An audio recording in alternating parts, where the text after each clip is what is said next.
Le meuble français marche de guingois et ce n'est pas la famille Rapp, pionnière du meuble et propriétaire du groupe Mobilier Européen avec ses enseignes Fly, Atlas et Crozatier qui dira le contraire. Mis en liquidation judiciaire et démantelé en 2014, Mobilier Européen illustre à l'envi les difficultés du secteur. Le chiffre d'affaires du marché de l'ameublement a ainsi perdu 1,5% à 9 milliards d'euros l'an dernier, selon l'IPEA. Mais à surface constante, le marché a fondu d'au moins 3% en 2014. La faute à un positionnement moyen haut de gamme malvenu. Malvenu car avec la crise, les ménages reportent leurs achats ou privilégient les meubles d'occasion. La faute aussi à la concurrence étrangère. Les grandes enseignes d'ameublement qui trustent 50% du marché se fournissent en effet surtout à l'étranger. La Chine occupe ainsi le rang de premier exportateur de meubles au monde. Enfin, la baisse des mises en chantier et des transactions immobilières a fait le reste alors qu'un tiers des Français renouvelle son mobilier après un déménagement. Alors, la situation est elle aussi bancale sur le marché du mobilier professionnel, c'est-à-dire les meubles pour bureaux, magasins et collectivités. Eh bien, les ventes ont reculé de 3% en 2014 d'après les estimations de Xerfi.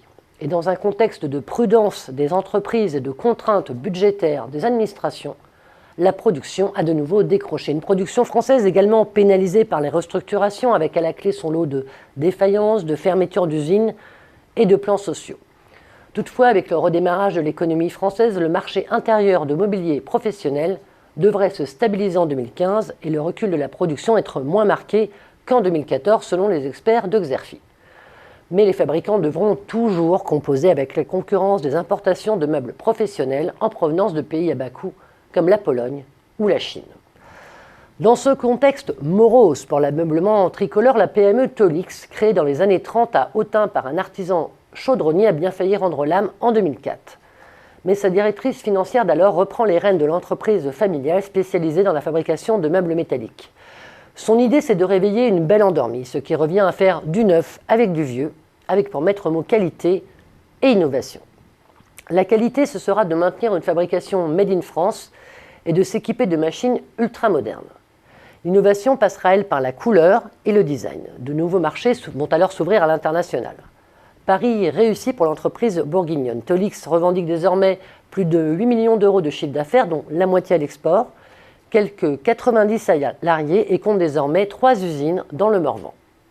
Avant, ces chaises empilables et presque inusables trouvaient leur place à l'intérieur des ateliers, des bureaux et des hôpitaux, mais aussi en plein air, à la terrasse des cafés et dans les jardins publics, après avoir embarqué à bord du paquebot Normandie. Aujourd'hui, sa chaise en tôle galvanisée modèle A, inventée en 1934, est devenue une icône de l'esthétique industrielle.